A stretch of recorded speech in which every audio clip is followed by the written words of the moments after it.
Fingers. Max Crosby's a bear.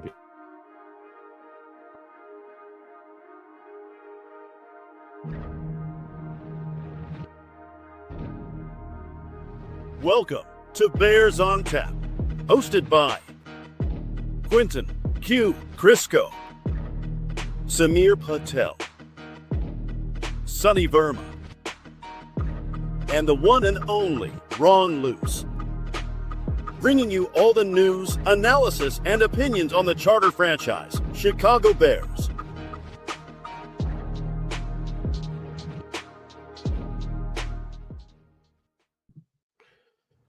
Our good friend Seth in the comments has already asked, are we ready to rumble? The quick answer is yes, we are ready to rumble. It is our free agency bonanza. We're officially back talking all the Bears additions, subtractions, multiplications, divisions, you get it, of the first few days of NFL free agency. I'm Ron Luce. He is Samir Patel. Samir, first off, good to see you, my friend. Always a pleasure jumping on the microphone with you. How are you doing? Sure.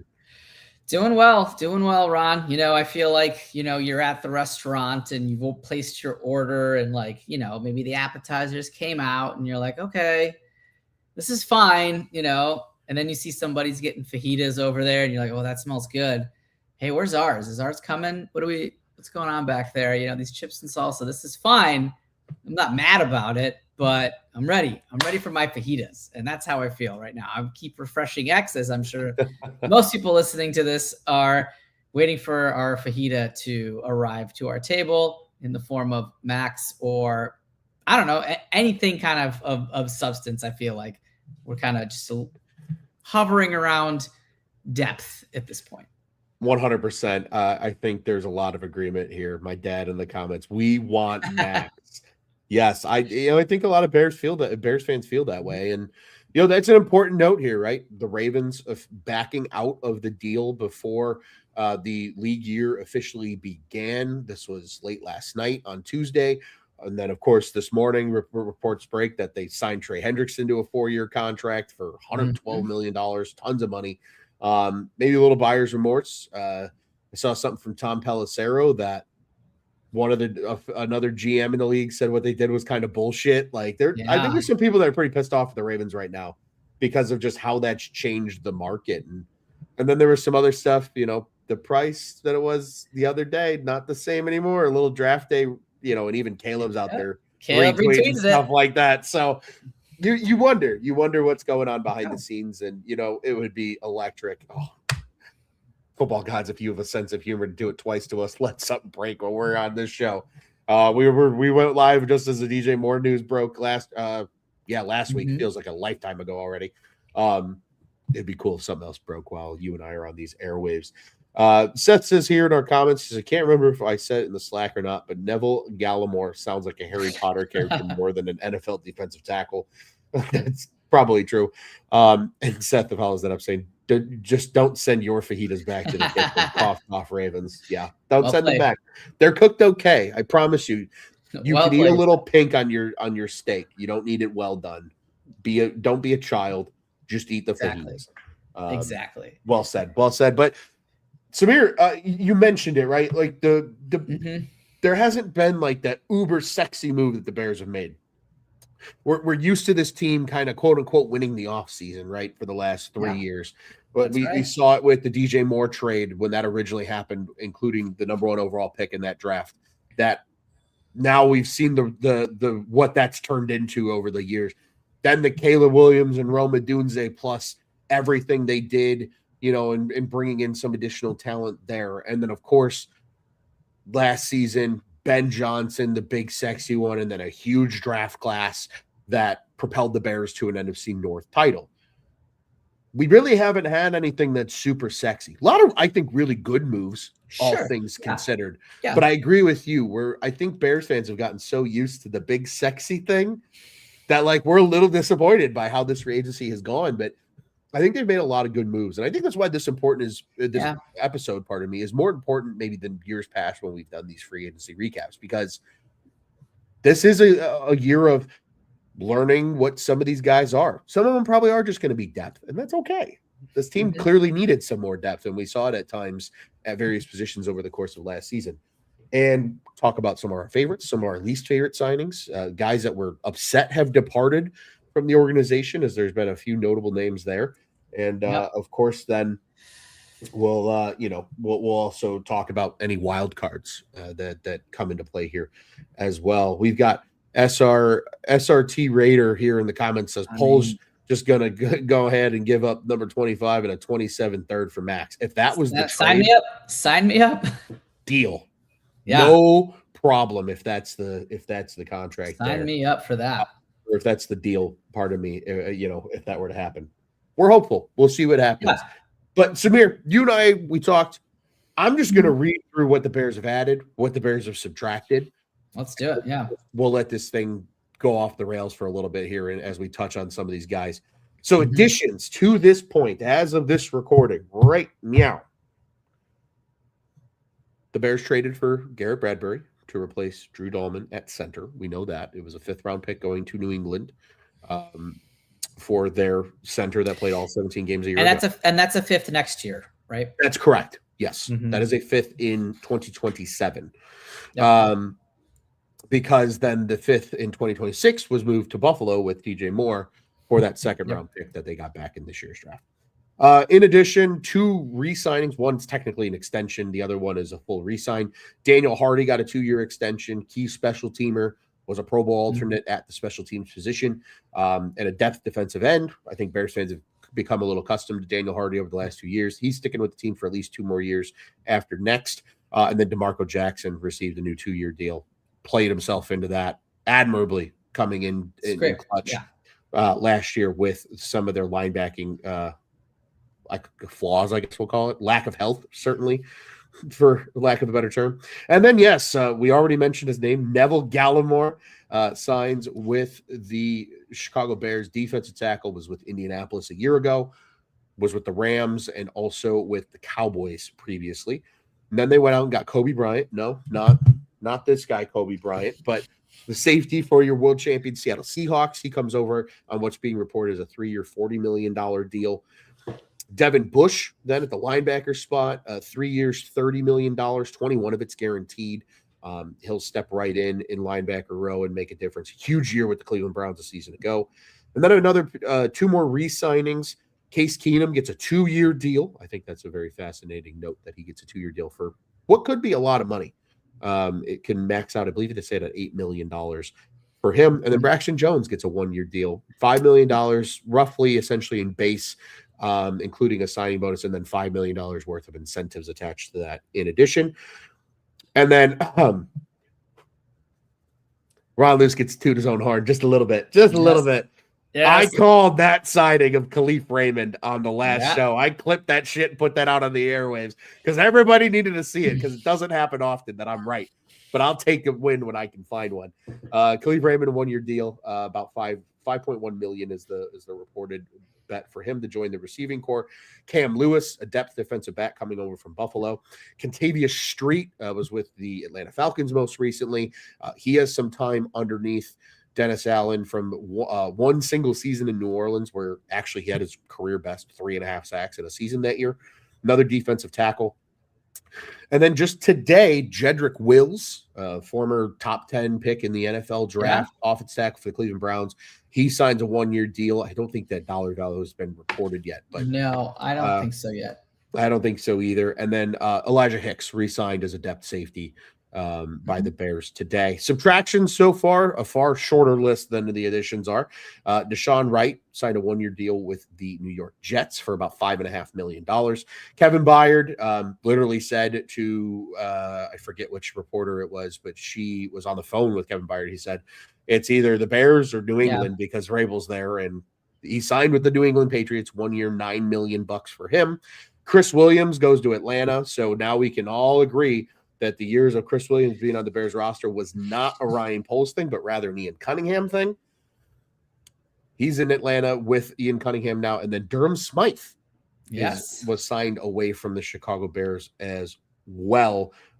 He moves on and finds a new team in addition. So quite a bit of shit happening. The Bears have been kind of all over the place as a part of this. And there's so many people that haven't even, been signed yet this is a great point from Raider here. Brisker's market must be cooked. He hasn't signed anywhere yet. He's one of the few safeties that hasn't found a new home yet, actually. Yeah.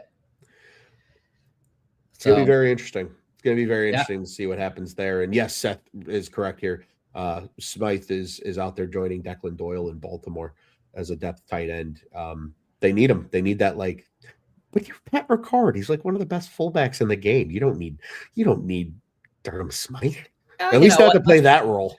Once they sent Crosby back, they had some more cap space to sign a Durham Smythe. So Till Mopping, what did he get, like $4 million or something like that? But SRT Raider is right here, I think, about Brisker, though. The concussions and a lack of coverage ability are, I think, turning teams off, too. And to that point, Samir, there's a video out there. I mean, I want to know if you've seen it. It's Kirk Cousins talking about what the Seahawks did on defense. You've seen it. Okay. I've seen it. Fascinating, first off. Love hearing that kind of stuff players share. It's cool. It's very cool. And he's right, though. Safeties are asked to do so much now in NFL defenses to really be those X factors. It's not the old Legion of Boom days where Cam Chancellor would roll down, Earl Thomas would roll up, and you're playing that kind of, cover 3, cover 1 look. It really is a lot of disguise coverages. These guys have to be able to play the deep halves of the field. They need to be able to come up and play run support. You can't just be a one-trick pony anymore at safety. And just for the listening audience, if you guys haven't seen that video, it's basically Cousins talking about having to have 2 different defenses accounted for when you go up to the line, because now defenses don't just change right after the ball is snapped. They'll wait a beat or two, and then when you're getting through your progressions, then they'll change the defense. So a guy that was covered maybe in the defensive scheme that you analyzed during pre-snap or right after the snap could be open right now, but you've missed it because you didn't read that the defense changed on you a couple seconds after the snap. So, and that's a lot of the safety work, right, Ron? Coming up, absolutely, back, that sort of thing. And that's some of the quote unquote sicko shit that Mike McDonald's doing out there in Seattle. And again, I think a huge reason why Seattle was able to win the Super Bowl this year. They were doing things on defense that nobody else was. And they had the ponies to do it as well on defense. Super deep across all facets of that defensive group. I mean, Coby Bryant's a great example of that. New Chicago Bear, he didn't start every game, and that's, he played, but he didn't start every game. It's just how deep they were at safety. And, they, again, excellent little watch if you haven't found it yet. Just Kirk Cousins coverage talk. You'll be able to find it. It went pretty viral. That was awesome. I enjoyed listening to that. I think I rewatched it like 4 times because I was just over and over again, and just imagining what he was talking about in my head and the way he's saying, they're in, cover 2 or cover 4, in your first 2 reads. And by the time you get to your 3rd read, they've rolled to cover 1 or cover 3. And now all of a sudden you have to adapt to it mid-play.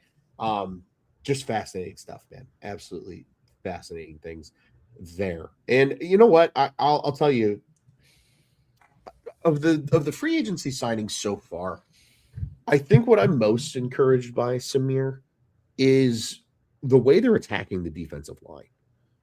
It doesn't need to be sexy, but when you can get really quality role players at a decent dollar value, Dennis Allen is known for rotating 6, 7, 8 names at a time. That's kind of how the Bears have approached this, right? You had really 4 names under contract coming into the season or coming into the offseason. It was Sweat, it was Booker, it was, Grady Jarrett, and it was Javon Dexter. Now you've added 2 D tackles that bring some speed and some size on the inside, and in Street and in Gallimore. I would expect most of their draft picks to be used on the defensive side of the ball, probably in the form of safety, linebacker, and then probably 2 defensive players if they're not getting Max Crosby with one of those picks. I really like some of the things they've done, and I know it's not sexy. It's kind of like when you're playing the quarterback position, that phrase "take what the defense gives you." Poles is basically taking what the free agency gives him, right? He's not biting off more than he can chew. He's taking the contracts that make sense for him, filling out the depth. And that's great. I think it's going to come a long way. I think, and they still have guys like Shamar Turner, that are kind of coming back, right? That didn't really get to play. Dio, we talked about a motivated Dio. That's been kind of trending all day. He's motivated. So you are getting some of those players back that weren't necessarily part of the rotation on the onset. And so I think you're right. He is doing a good job. And the way the Bears have approached the free agency is like they're adding players to round out the depth, but they haven't broken the bank and they haven't given up some of the early high-power draft capital. So they still have a lot of different directions that they could go. If they wanted to push the chips in for a Crosby, they can do that because they have the draft ammunition and they have cap space to kind of make that work. They haven't done any restructures as far as I know, right? Which would free up another, 15 something million, 20 million. I'm not sure. A lot of money they can free up with a few restructures. Definitely. Exactly. So I think that's great. I think the point you made about Bryant is great. Do you know if they're planning on playing him at free or strong, or do you think that Dennis Allen hasn't even really decided that yet? I also don't think it matters. And this is one of those, I catch myself sitting here, Samir, and thinking about like the world of football that we grew up with and like what's changed. I think nowadays there is no such thing as a free and a strong safety anymore. The only thing that matters, quote unquote, for the quote strong safety is maybe you line up to the strength of the formation. And that's about it. Right? So many of these safeties are asked to do, you have to do everything. You can't be historically, right? Your free safety was your middle of the field coverage guy, ball hawk, Ed Reed. Brian Dawkins was kind of one of the first that was truly like both. Yeah. Same thing with John Lynch in a lot of ways too. But, like I think Ed Reed immediately when I think like OG free safety, like what is a free Sean Taylor, rest in peace. Another Polamalu, right? Wasn't he a true? Was he a free safety? Or was he more? He played a lot in the box too. Like I think he was one of those just all around guys. But he's a crazy man. You get the point though. Like the guy deep center field. Yeah. And then your strong safety was kind of the guy that came up at the line and would hit, right? Even just think back as recently as the 2018 Bears with Adrian Amos and Eddie Jackson. Eddie Jackson was your true free, and Amos was kind of your strong safety because he came down in the box more often and hit. I think nowadays it doesn't matter. You got to be able to do everything. And now, again, I don't think SRT is necessarily wrong here. He says free safety would probably be a better fit. Yeah, that just means he's laying up away from the strength. I think you're just going to see them do a bunch of weird shit. Yeah. And I think a lot of teams are learning from what Mike McDonald put on tape now this year as a head coach with his defense and saying, ooh, I'm going to take that little tidbit and apply that to my scheme. And we saw it in years back in New Orleans. Like, their DB room was always sick, and the rest of the defense was okay because that's how Dennis Allen manufactures pressure. It's kind of how I feel about this. It's going to be Coby Bryant. It's probably going to be a rookie because this is a really good safety class that balled out at the combine for this coming draft. So I don't know if there's necessarily like a designation that needs designation. I think it's just going to be how they want to attack a defense, and that'll just dictate which side of the field he lines up on. I like that. It provides versatility, right? If you want to play different packages, if you want to just have one safety out there, you can feel comfortable calling a variety of different plays because Coby can play, both positions the way they need to be played. So I like that. Yeah, and SRT says he thinks the best safeties in this class are more free safeties.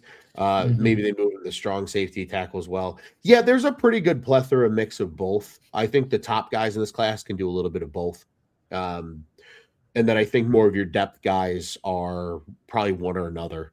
And again, though, safety is such a hard position to scout if you don't have the full package of information. Yeah. I think a great example is, I believe it's Andrew Taffy is how you say his name. He's from Texas. He's a safety. He's got like a 4th-round grade on him right now.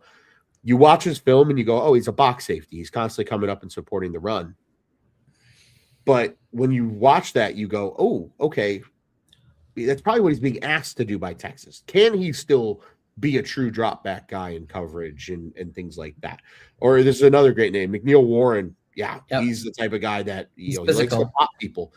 He might struggle a little bit at times in some coverage and things like that, but that aggressiveness is there that might categorize him a little bit more as a kind of a strong. But I really think the days of free and strong are dying.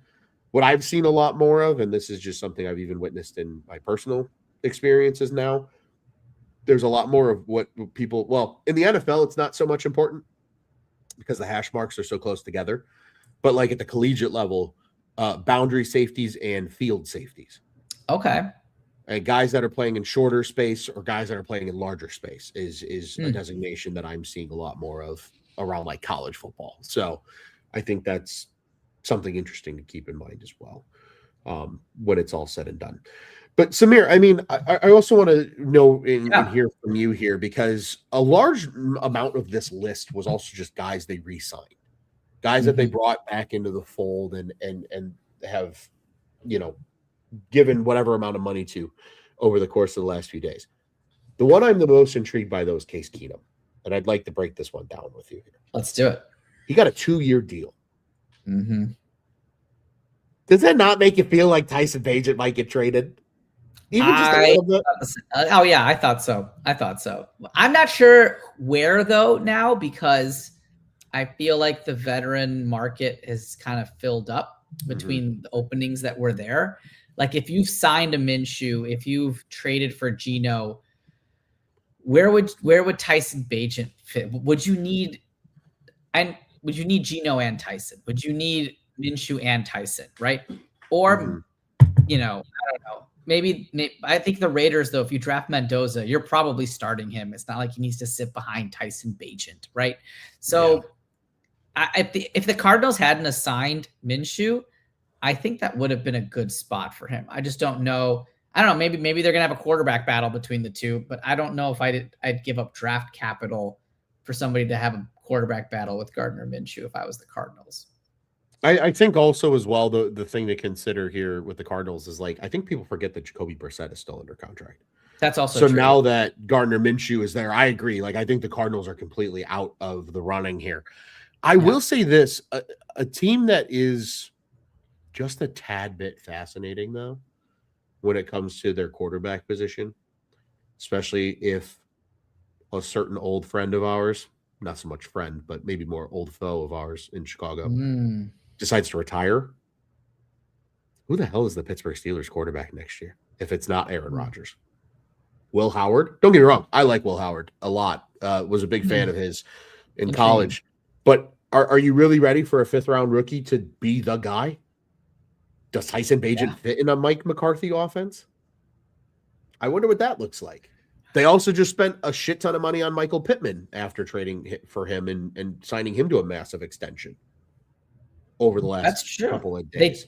They don't have an avenue to get another quarterback that would be better than Tyson Bagent, I don't think. So that is intriguing if Rodgers does retire. I don't think they'd go the Cousins route. I feel like if Rodgers retired, they'd probably try to bring in somebody young.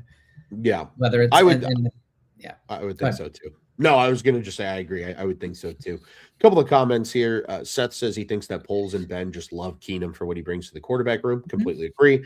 And Caleb's development, completely agree. More than the his backup potential. Fair, but to me, a 2-year deal with incentives built in for a quarterback, like his first contract he signed was a straight 1-year deal. $2.25 million, whatever amount of it was a signing bonus. The rest was all in-season pay. That was the contract, no matter if he played or didn't play. This one has incentives based on if he plays or not. Like it's 2 years at I think it's like $5.5 million, but it could be worth up to $8 million. Yeah, it's weird to give incentives to a QB3. Exactly, and that's exactly what I think of here. You're not giving incentives to a guy unless you think he might play. And most often, you don't think a third quarterback's going to play, especially not somebody of Keenum's age, especially when you have Tyson Bagent as your number 2. So it makes me think that maybe there's a chance. I'm not saying they absolutely are going to trade Tyson Bagent. I just think it shows that they're willing to trade Tyson Bagent because now they say, okay, we do kind of have our quote unquote backup plan to our backup plan in place. Yeah, and I think if you're going to trade Bagent, you need to do it this offseason, right? Because he's still got 2 years of cost control there, and so giving up draft capital for somebody that's 2 years cost controlled is a lot more palatable than trading for an unknown. Because if he stays on the Bears this year, he's going to stay relatively unknown, right? Unless something totally goes off the rails. You're not going to trade a lot of draft capital for an unknown with 1 year left. That's going to be a free agent anyway, that you're going to have to make it pay, right? Maybe at the end of the season, you'd like to see what you have in a cost controlled contract. So I think this would be the offseason to do it if they were going to do it. Yeah. So I could see something smoking there. Yeah. And you nailed it, right? 2 years of a player is far more valuable to a team than just 1 year of a player, especially a guy like Bagent, who largely still has a lot to prove in the NFL. Like, yes, he's played a fair amount and has done admirably in those times that he's played, but largely considered is still very much an unknown to most people in this league. Raider says here, the only true fit to him was possibly Cleveland, although it seems like Monken has a positive attitude toward 100%. He does have a positive attitude toward Shedeur. So, and again, there's also rumblings that Watson actually might play for that. So who knows what happens there. This 2 year for a deal who probably would have been on the coaching staff in the sense of Keenum. And this was in relation to our Pittsburgh talk. Raiders saying they might reach for Simpson. I heard an interesting thought from Steelers fans, notably on the Pat McAfee show, right? They're littered with Steelers fans on that show. They noted this about Simpson, and they said Simpson probably isn't the fit for Pittsburgh and what Pittsburgh does, because they like bigger quarterbacks. Now, I don't necessarily know even if Tyson Bagent, quote unquote, fits that either. Right. But a lot of people think that Simpson isn't a fit for Pittsburgh because they like the big quarterback who can kind of deal with the elements a little bit more, things like that. Like, that's a real concern in Pittsburgh that people have to have. So that'll be something interesting. Keep an eye out. And finally, just one more here. What do you think of Bagent Nets in a trade? They've reportedly been asking for a 2, and I think that's why we haven't seen anything done yet, because I think the Bears are standing hard on if they're going to move Bagent, it better be for a second-round pick. I think they could get a 3 for sure. For sure. I agree. For sure. Not whether they wanted to do that or not. Let's see if teams get desperate, right? Like we talk about training camps. We talk about this Pittsburgh Steelers worth monitoring. And SRT Raider made another good point in the comments that I was going to bring up too, is they reached for Pickett. And I don't think that actually helps Ty Simpson in this case, because I feel like they don't want to do that again because it didn't work out so well for them. And they may have even reached for Howard, who they obviously doesn't seem like he's ready either to take the starting reins. They might want just, hey, let's get somebody with some NFL experience, because they're so confident in their defense, right? Every year, right? They're like, we have the highest paid defense almost every single year. They got names on that side of the ball. They've got some weapons. They're confident enough maybe to be like, yeah, let's just get some guy in here that's got some NFL experience and let's see where this offense goes. Now, who knows with Mike McCarthy and Mike Tomlin, that dichotomy, right? Mike McCarthy is just offensive Mike Tomlin, maybe it seems. So I don't know what the new culture there is like, but I could definitely see Mike McCarthy not wanting to deal with somebody that has not had NFL starts yet. Yeah, I think that's something to keep an eye on. And I do think Rodgers ultimately goes back there, but we've all seen Rodgers do the bullshit, and who knows, right? Like, who knows what happens and what he ultimately decides. Seth is here. What's also interesting is they decided to give him a bigger extension than Bagent. I think Bagent's extension is technically larger.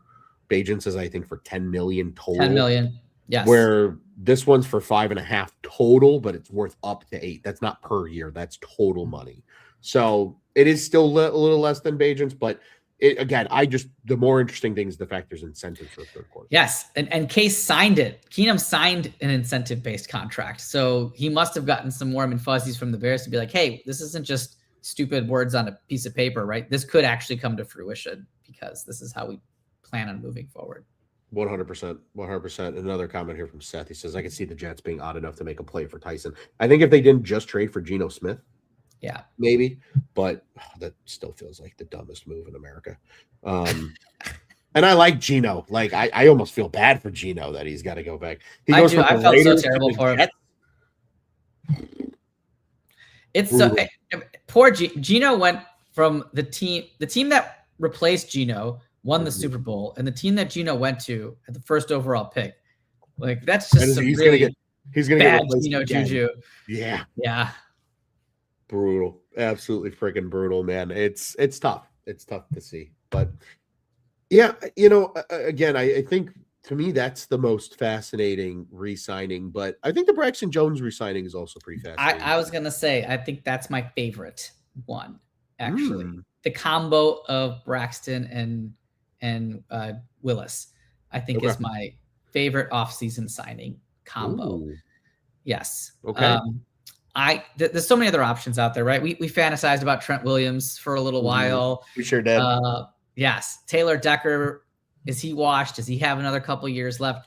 I think those guys' asking prices obviously going to be way more than what they just got Braxton Jones for. And Braxton Jones, to me, you got two things. You got your safe guy that knows the system already, and you got your high upside guy, and you're going to put them together and let them battle it out in camp. And I don't think there's a loser there, to be honest, because I feel like you got Braxton Jones, who was injured most of last year. He got a chance to start. He was pulled. Didn't seem like he was healthy. But he doesn't have to relearn everything. He's played with Caleb before. They're comfortable. You've got this guy in the back pocket. Now you bring in a former first-round pick. Now, granted, he hasn't played a lot of football the last couple of years. He's been hurt. But that upside is there. And if he's, motivated on a one-year deal, they're both on one-year deals, right? They're both thinking, hey, if I put on good tape this season, I'm going to aim for a larger contract next year, right? So I think that competition is going to be real. I think you're going to have a good spot. You're going to feel good, I think, about whoever comes out of that battle playing left tackle. And that's really reassuring, considering, you had a plan with Ozzie. It's really unfortunate what happened, but you're also not throwing in the towel on Ozzie because of the length of these deals. So I really like the way that was done. And it wasn't for a ton of money. So you're not burning up your cap either. I like that. I like that you've gotten into where we're going, and I think we're gonna get to some of that now here. But I agree with you. I think the way they attacked it is fascinating because, like you said, it's the high upside guy versus the guy you already know and already knows your system. Let them battle it out. They both had their issues with injuries. And you do still have your swing option in the sense of Theo Benedict, as Raiders is here. He thinks Ben realized that Theo is too much of a negative in the pass pro. Truly let him compete. He is a really good run blocker, though. And I think he's a great swing tackle, and that's what they want him to be. And that's not a bad thing to have, is that swing tackle that can flip to both sides, take care of right and left as as a backup. That guy's critically important in today's NFL, and I think they're okay with Theo being in that mold. Yeah. But you got two guys who also can get banged up. So you really have three guys that can admirably fill that spot until what you hoping is Ozzie Trapillo's healthy for a 2027 season, and they can, continue to move forward with him as their long-term starter. And agreed here, Kareem Abdul-Gaji off the team for sure. Yeah, he can never hit out. Yeah. Bayless Jones was a third-round pick. I'm at this point, I'd be okay if the Bears traded their third to move up into the second round like they did last year, and just take second-round picks because they tend to work out a lot more than the thirds do. They do. When it's all said and done. But let's get into what you were just saying here, Samir, because you said that was your favorite. So we planned the way to do this because, you can go through and talk about each guy and whatever. We can just regurgitate the same information. What a mumble that was. But we said that we were going to decide what our favorite signing was, our least favorite signing, the guy we're going to miss the most, so whoever left the team, and then the wild card. Who is the top wild card of all these signings that we have? So you have just named your favorite. So it was the combo at left tackle, which I think is fascinating. I'll go ahead and share my favorite then. It might be a little bit because I predicted it, but I love the player.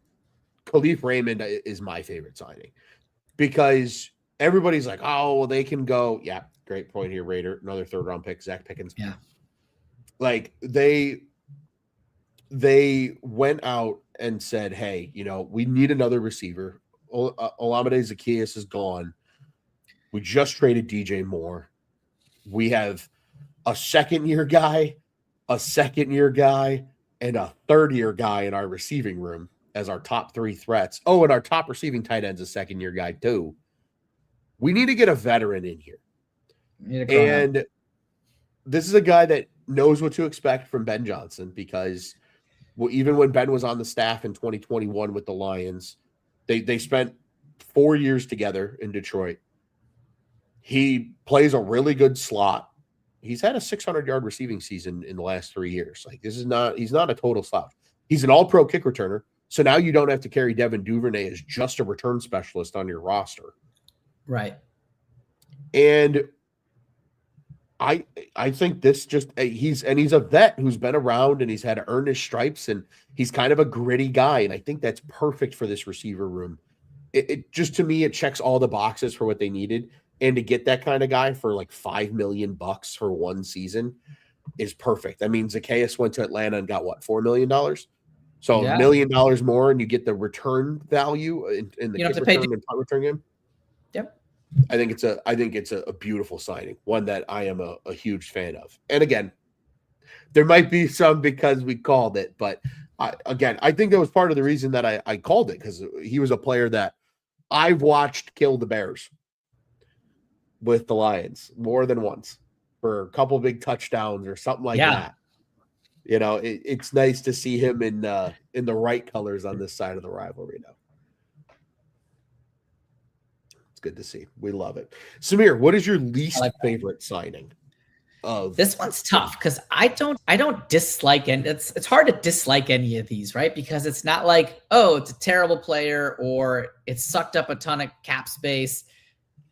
I would say that, I don't know, maybe a dislike that I had, maybe it's not a re-signing, but one that I was scratching my head with is, man, I feel like they could have kept Nahshon Wright for the dollar value that he went to for the Jets. And I don't know how much Cam Lewis signed for, but I feel like if there are similar types of players, maybe Cam Lewis, I don't know if he's a safety or not, or if he's a DB, but I just feel like that, what was it, $5 million, 1 year, $5 million for Nahshon Wright, something like that.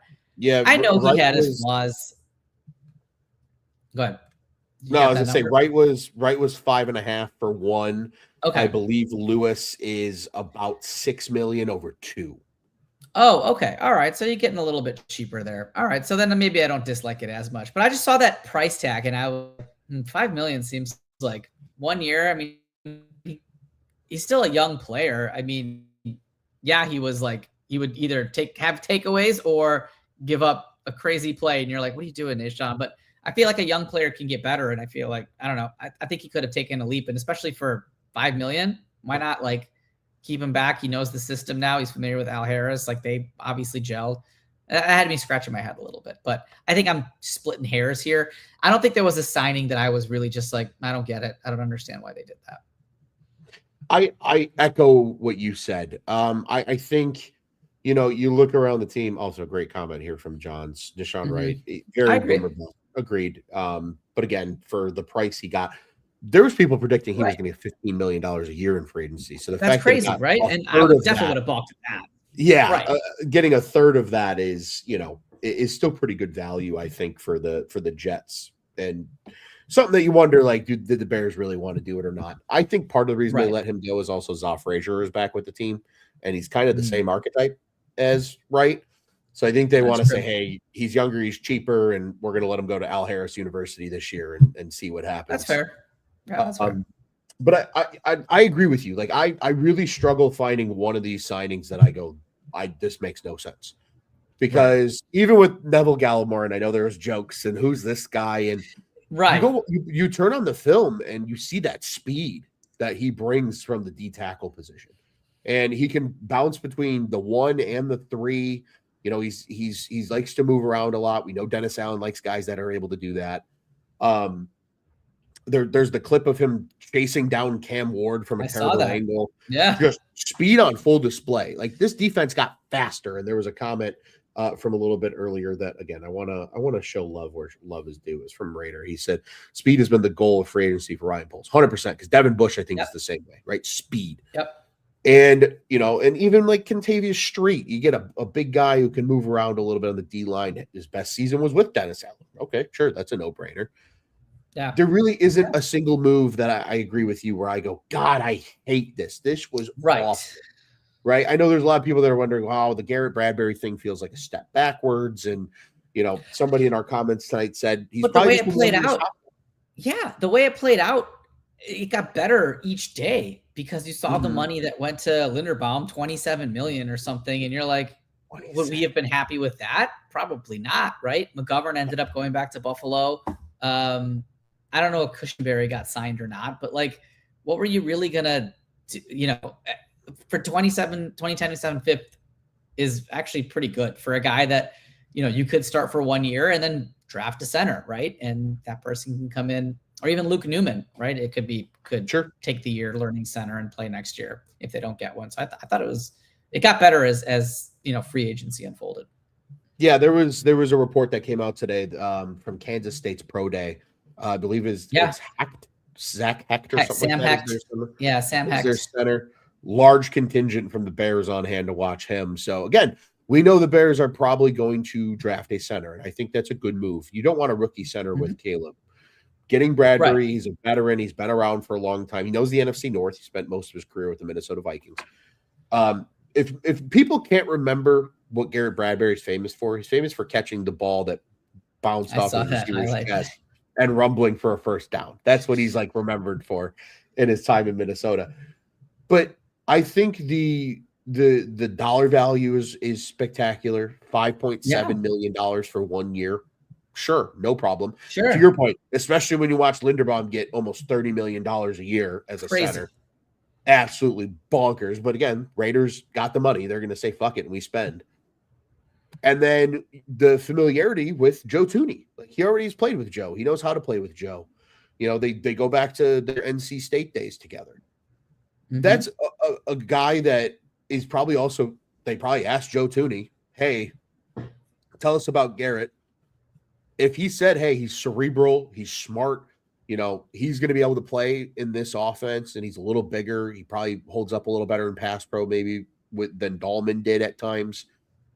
Like, I think it's for a 1 year thing, it made total sense. Like, I know it wasn't the sexy name, right, that everybody was hoping for, but just a good, solid name. But I tried to pick one name that I was just like, and I think for me, it was Braxton Jones. Okay. And I agree for reasons that you said it's your favorite. I'm in complete agreement, right? I think just for me, it's the we know what he is, and is he not quite that? Now, granted, I think this is a great contract for Braxton Jones because you can make up to $10 million this year, and if you have a good season, you're right back on the free agent market next year with probably a lot of teams lining up for left tackle help. Probably going to make 10, 15 million a year, even as an average left tackle in the league. I think now after, because I put this together before Will's signed. Okay. At least for my least favorite. And I think now you see that and you go, okay. Like I like the competition aspect of it and things like that. To me, this also means they have some information on Ozzie Trapillo that suggests like this patellar tendon is not going to just destroy his career, which is hopefully reassuring because you spent significant draft capital on Ozzie Trapillo and he really started to come into his own at left tackle later in the season. I think this might be, again, just trying to just poke holes. You know what I mean? I couldn't really find what I didn't like. But if I had to pick, I think it's just Braxton because I'm like, we already know what Braxton is. And we know the struggles. And ever since the back injury, his anchor is not quite the same. And, there is still a lot of question marks, I think. And the anchor was never good to begin with, right? So it only got worse. I think the contracts are so good with the 1 year deals for both of those that if you really like Monroe Freeling and he's there at 25, you can still take him. You haven't tied up significant cap or time contracts wise into these free agents, right? You can still take Monroe Freeling if you feel really good about him, and he can still be your starter day one or your starter later on in the season. Like it kept their options open. So I like that part of it. Yeah, the Monroe Freeling topic is still fascinating to me because I sit here and I go, what if they do that? It creates a whole bunch of question marks about the future of left tackle because now you have a first round pick and a second round pick on your roster that play the same position, and neither one of them are taking away snaps from Darnell Wright unless he didn't resign for some reason, which would be crazy. But I digress. Yeah. Then you could say, well, Ozzie Capillo, go back and play your right side where you played in college, and Monroe Freeling, you stay at left. I don't mean to put that in everybody's heads that Darnell Wright might not be a Bear, but I digress. But I agree. It definitely leaves their options open. And I think that's important here too. And a great point from Raider. I do think Bradbury was a pivot point off of Beatis, I think is how you say his last name. I've probably butchered it 15 times over now trying to talk about it. But he was rumored to have visited with the Bears. They probably got, because he was able to sign pre-free agency because he was released, they could actually talk contract numbers with him, and they probably were just like, we can't make that work with what we need to do. Yeah. And to the point, I think a pivot is a great way to put it. Samir, on to someone we're sad to see go, and you kind of alluded to it. Are you still feeling that way about Nahshon Wright, or does somebody else take this category for you? Somebody else does take this category for me, and that's our Iron Man, DJ. Sad to see DJ go. I saw the video on X today about him saying what's up to the Bills Mafia, and I felt a little cheated on, to be honest, that DJ Moore smile wasn't for us as it has been in the past. Now, I talked about how those left tackles were my favorite free agency signing moves, but I think the best move they made was trading DJ and getting a second round pick. That's phenomenal. Like, I'm not saying I wouldn't have done that. I'd do that 10 times out of 10, 3 times on Sunday, right? But I will miss DJ Moore. I know he had his, issues when it comes to effort or the team or body language or whatever you want to call it. Fans were hot and cold with him. But man, some of the best moments in our last couple of years as Bears fandoms have been from that man. So I am sad to see him go. I agree. I'm a full lover of DJ Moore. I loved him all the way back in his Carolina days. Followed DJ Moore for a long time. I know there's an article over at ontapsportsnet.com somewhere. You can find the timestamp of it, of the Bears should explore a trade for DJ Moore. It was written about 7 months before they executed the trade to acquire him. Okay. So neither here nor there, but that one was he was always a guy I wanted to see as a Bear, and it was so cool to have him in Chicago. I remember talking about with Sonny when we were on the episode right after the trade occurred last week, and talking about like that catch in the back of the end zone against Atlanta in that last home game on New Year's Eve in his first season with Fields, and the catch against the Cleveland Browns this year when I was freezing my balls off in the opposite end zone. You're watching Caleb Williams throw the ball. Yeah, hearing the guy behind me go, "What the fuck is he doing?" And then the ball be caught, and all of us look at each other, not knowing what to do. Like, and then of course I think back to the walk off against the Packers, right? Like, how can you not see that and not be excited? I still remember where I was. Ironically, there's a TikTok created about it because we were at a friend's apartment and it was after quiet hours and we couldn't yell and scream, and everybody celebrated in silence because he had just caught the game winner in overtime. Like, so many, like you said, the best moments as Bears fans over the last few years included DJ Moore. And I don't think any Bears fan sells short what he did for Chicago in his 3 years here. Mm-hmm. I'm just happy that they did right by him and they sent him to a team that's going to be competitive. Yeah. And actually needs him. They needed a number one receiver. They needed a guy that could be Josh Allen's go-to that doesn't play tight end or running back. And I think it's perfect for DJ too, because Josh Allen plays, this is going to sound like a diss, but I don't mean it to be, but similar to Fields in that he extends these plays and it's not necessarily all about timing and rhythm like Ben Johnson wants, but it's like, Josh, I'm open now. And Josh will be like, all right, great. Let me run around a little bit more and I'll whip it to you. Right. Yeah. And I think that's great for DJ. I think he's going to really thrive there next year. Absolutely. And Sonny joining us in the comments tonight. DJ was the bridge from the dark times to this new era. Going to forever appreciate him. Well said. Yeah. I think a lot of people share in your feelings there, Samir. And again, it's something I agree with, but I did pick a different name for my sad to see go. And that was none other than your 2025 All-Pro safety, Kevin Byard. Mm-hmm. Yeah, no, that makes sense. I still recall where I was when Kevin Byard signed with the Bears. And everybody was like, whoa, Kevin Byard. Like, we knew they were going into the free agency that year needing a safety. And they went and got the name that nobody expected. And it was like, well, Byard just got traded. Philly didn't want to keep him. He kind of struggled in Philadelphia. And the Bears were like, no, this dude's going to be sick here. And he had a really good 24. I mean, all things considered, he was a captain, a voice on that defense that they desperately needed. How many times did we see him as the guy breaking down the pie or the huddle before the game started, as with the speech? And then this year he balls out and he's an All-Pro at age 32. Like, just an anomaly season, but 7 interceptions, leads the NFL. Awesome stuff from Kevin Byard. And I think what he brought in terms of the veteran leadership, and maybe, he's not the same player he was in Tennessee when he was routinely All-Pro safety.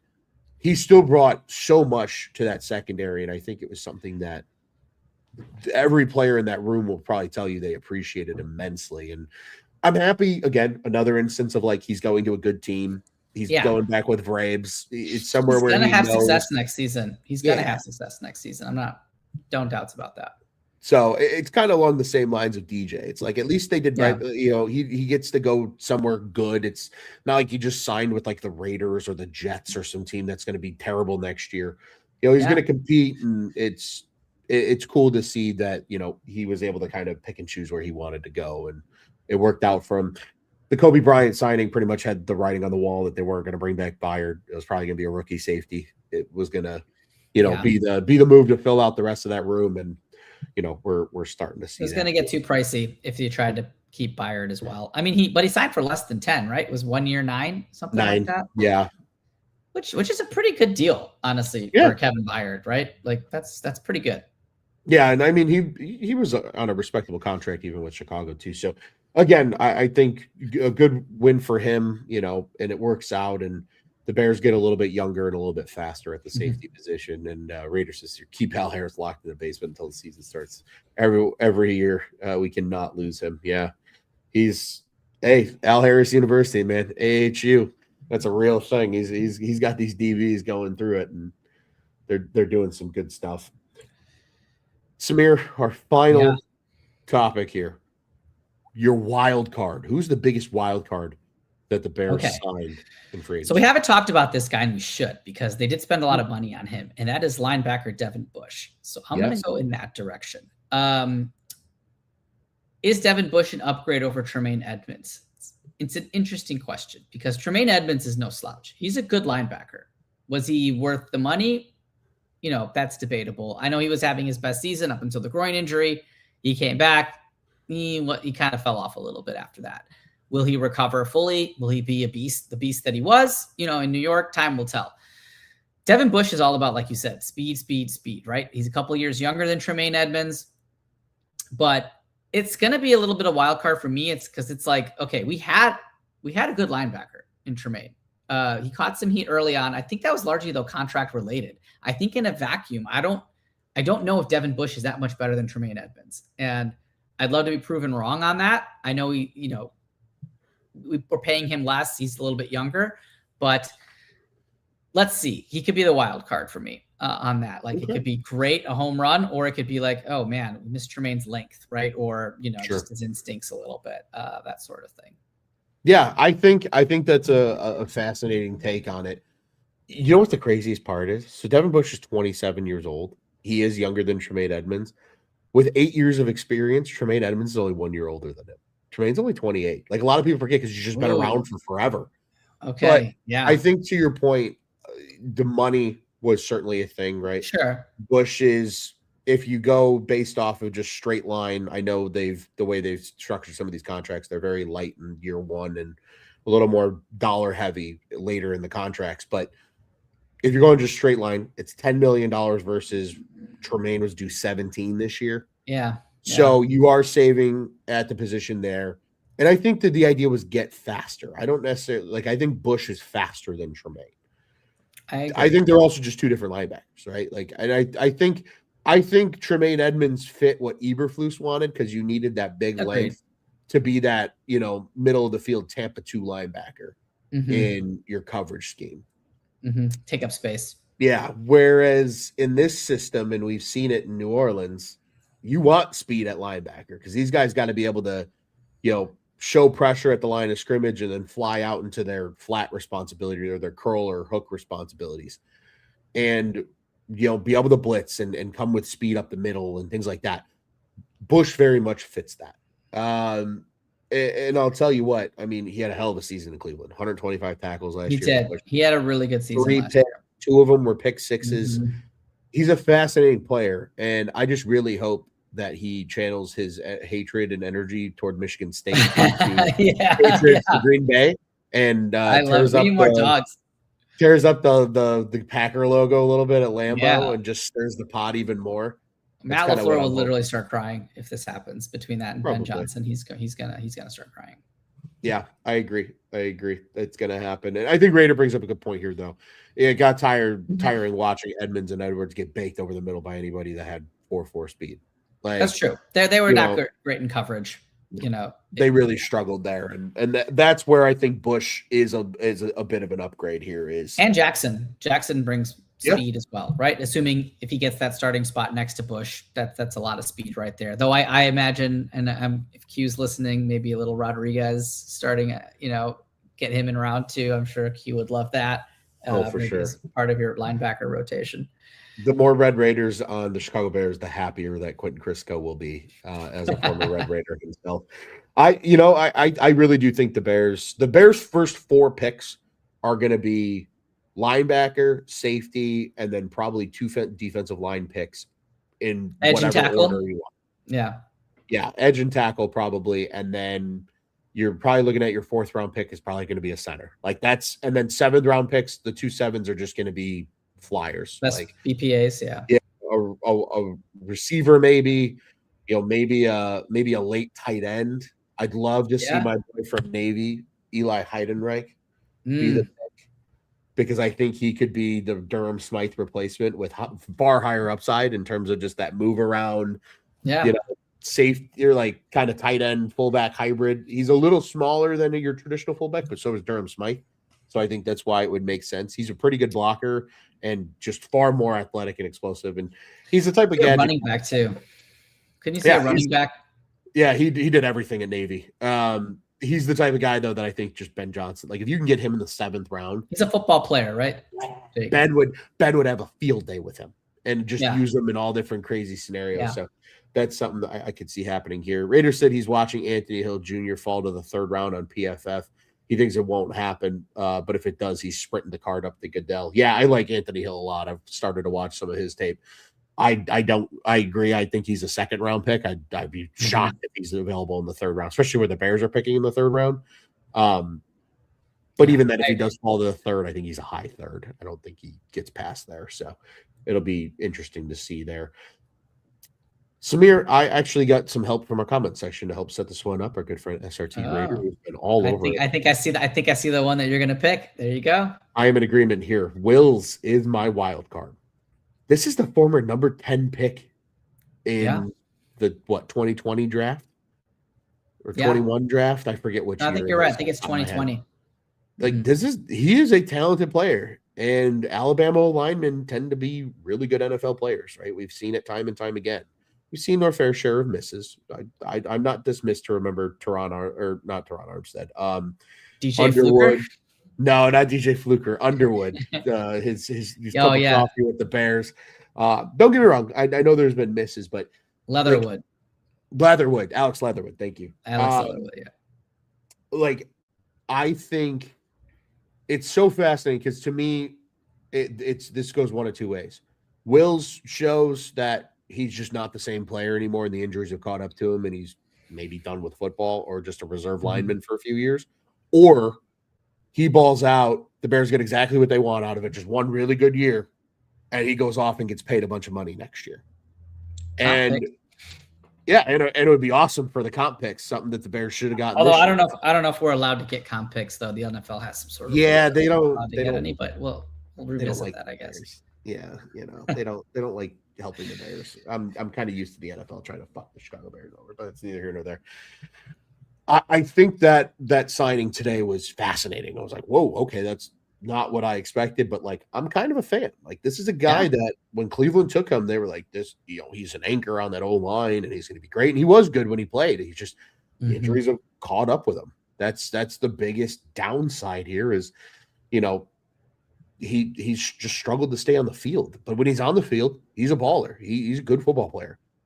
I'm really fascinated by what he could bring. And to me, he's the biggest wild card because it's just there's so much upside with what he can be as long as he's healthy that even if it's, whatever the dollar value is, it can't be more than what Braxton's probably making. That's a bargain for a guy that was once the number 10 overall pick in the NFL. And it's low risk, right? If he doesn't work out, you've got a safe kind of plan with the devil, in Braxton Jones. One criticism I read on X, which is a cesspool of, whatever information when it comes to the NFL, but I'd like to get your take on it. Is somebody said that Jedrick Wills doesn't like contact, and I was like, I don't know what that means from like an offensive lineman standpoint because you touch somebody on every play as an offensive lineman. So do you know what that would mean, or do you see anything like that when you've watched him? Is he one of those guys that is contact averse? Or are his moves more like deflection than like bull rush in your face kind? Or or is that just somebody saying something stupid on X? I admittedly haven't I haven't watched enough film. That's on my list of to-dos over the near future is to really start watching actual game film on a lot of these guys that have signed with the Bears. I haven't gotten a chance to watch a ton of Wills. And don't remember enough of his film to necessarily say from what I've seen. But what I can answer there is, what do you mean by they're afraid of contact? On an offensive line, the entire goal is you want to get your hands on the defender first before they get their hands on you. That requires a violent strike, right? We've seen the Joe Thuney punches and how they deliver. Darnell Wright's a great example of violent punches. Yeah. Jonah Jackson has violent hands too, and we see that in pass pro. He's a mauler. When guys are afraid of contact per se, a lot of times they let the contact come to them. They don't initiate the contact. They're more of what I call a catcher, right? They if somebody bull rushes them, they just catch them. Or, if somebody's trying to rip to their outside, they try to just kind of push them away. They're not actively trying to he's not going to jump set people, right? He's not going to jump a guy and get into him and fight with his hands. He's more of he'll try to finesse your way and just stay in front of you and mirror you type. That's what I gather from somebody telling me that he's afraid of contact. Now, I feel the need to dive down that rabbit hole, and I will make sure I can get you an answer based on that. I mean, look, it could just be, like I said, the counts all spring up this time of year, right? With trade rumors, and you're like, who is this person? They've got a check mark and they're in a suit. Never heard of them, right? Yeah, I don't know. I just stumbled across this and I'm like, that doesn't make any sense to me because you're an offensive lineman. So I'm like, you make contact every play. And I've seen guys that, and again at far lower levels, but like the afraid of contact thing, like it's just you're not an initiator. You're not first hands on. Like the best linemen in the NFL are hands-on first guys. And we've seen it with the Bears last year, right? Jonah Jackson, Joe Thuney, Darnell Wright, all great examples of guys that they're going to beat the piss out of you with their punches. What that screams to me when they say that about Wills is that's not the case with him. But again, I'd be interested to see what you guys find out. Yeah. Yeah, we'll have to dive into that. Maybe that's a joint project for Mr. Quentin Crisco and I in the near future. A little comparison of film, perhaps, between Braxton Jones and Jedrick Wills. That could be a fun little episode at some point over the course of the off season. I'll tell you what, man. And Raiders is here currently watching tape. He's being super aggressive with Hendrickson. So great. Hell yeah, SRT Raider all over the shit. SRT Raider is shout out today. Shout out to everybody in the comment section. I know there's a few people that have only dropped a comment or two so far tonight, but nonetheless, appreciate the hell out of all of you. It's been a great comment section this late in the evening. Samir, we're past the hour mark. We touched on the Bears free agency. It's not sexy, but it's solid, and I think Still it waiting for of fajitas. Yes, the fajitas are still in the kitchen, but I want to turn it back over to you here, my friend. Any final thoughts for us before we close? I just refreshed X to see if anything dropped while we were talking. But no, nothing yet. Look, we're doing fine right now. I think if things stood as they were going into the draft with what we have right now, it would be a little disappointing. Just because I don't think the draft kind of fills us out. So I think there needs to be more moves made, and I'm sure there will be because of the depth that we need to fill out. But I'd like to see a little bit. I'd like to see some splash. I don't know. Maybe I'm just being selfish, but I feel good about where we're at. I want to see more. You want to see the fajitas come out of the kitchen. I want to see the fajitas, man. They smell good. Everybody else's fajitas smell so good, and maybe they overpaid for their fajitas, but it's okay. I'm hungry. Yeah, I like it. That's an incredible analogy that I might use in my own life. So I appreciate that coming from you here tonight, Samir. That one was a good one. I'm kind of right there with you, man. I think, final thoughts on this thing is just this free agency was a lot of solid moves. It addressed a lot of needs, even though they're not the sexy names. But I think they were at positions that don't require the sexy names, if that makes sense, right? Ironically, when was the last time you could say that the Bears were in a position where most of their positions that would be deemed sexy or like good? Yeah. You know what I mean? Yeah. Receiver, Caleb Williams, guys. sexy, yeah. Caleb Williams, running back, like you just had one of the most successful rushing seasons for a two-headed monster since the 80s. Like, the O-line, like everything's kind of good here outside of what they had a stopgap and fix in terms of the O-line. Like everything looks good, but it's the defense. It's and not even the sexy positions on defenses here, right? Yes, they need an edge to complement Sweat, but right, you got your big $25 million DN already in place. You got your big time corners in Gordon and Jalen Johnson already in place. Now you went out and got your big safety, right? And you're probably going to draft one to supplement what Coby Bryant brings to the table. But like everything they did was solid, and it addressed things that they absolutely needed to get: defensive line depth, linebacking depth, safety depth. Figuring out what they're going to do on the O-line for their two vacant positions after Dahlman's surprise retirement. And like you said, there wasn't a lot of subtractions, but the ones they had were pretty substantial when you think about it. They had 4 Pro Bowlers, right? 3 of them are no longer on the team anymore. So those are kind of big-ish shoes to fill, right? And so they're good. They're doing a good job of putting depth in those places.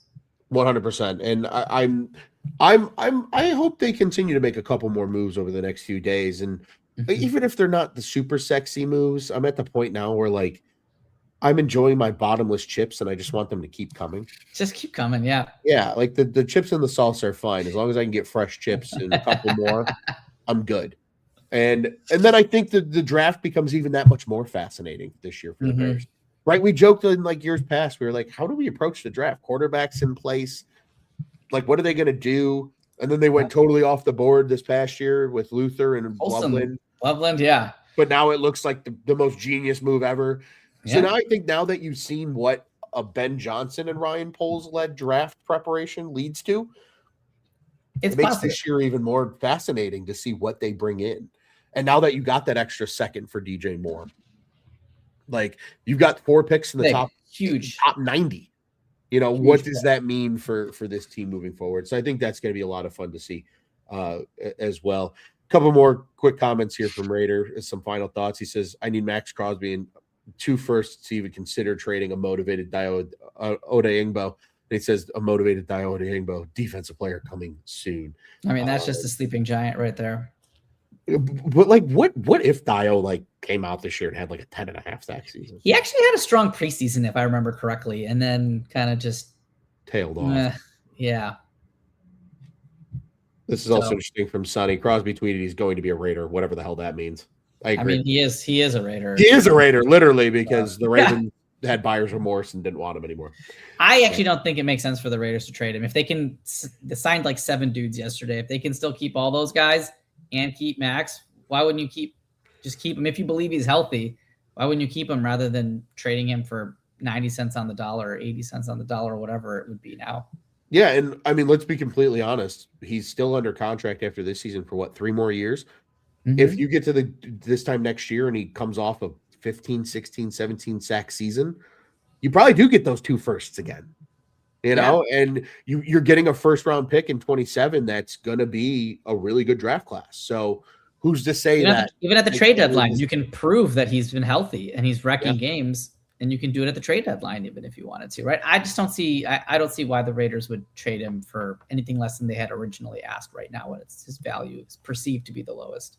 Well said. I think what happens is he comes out the gates hot. The Raiders lose a ton of games right away. Fernando Mendoza throws like 7 picks because he's a rookie, and that's fine. I think Mendoza will be a good pro.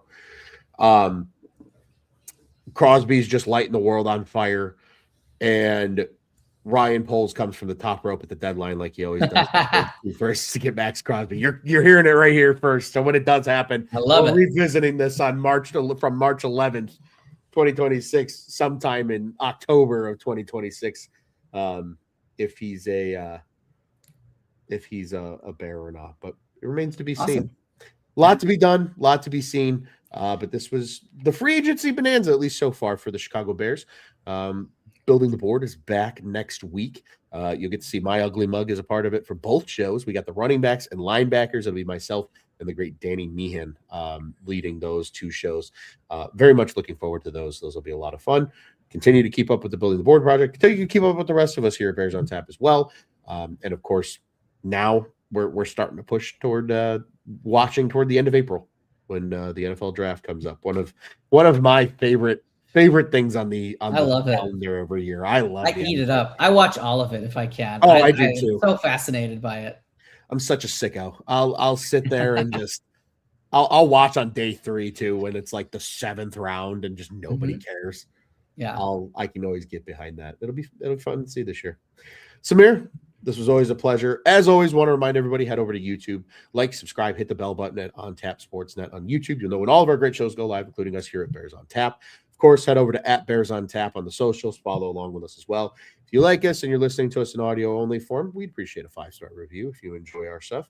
And, of course, we encourage you to head over to OnTapSportsNet.com and @OnTapSports on the socials, and you can check out what's on tap in Chicago sports. Samir, this was a blast. Free agency bonanza in the books. We'll be back next week unless something really fucking crazy happens before the end of the week. Then maybe we're back before the end of the week. Neither here nor there. What do you say, Samir? We get out of here with a good old bear down? Bear down.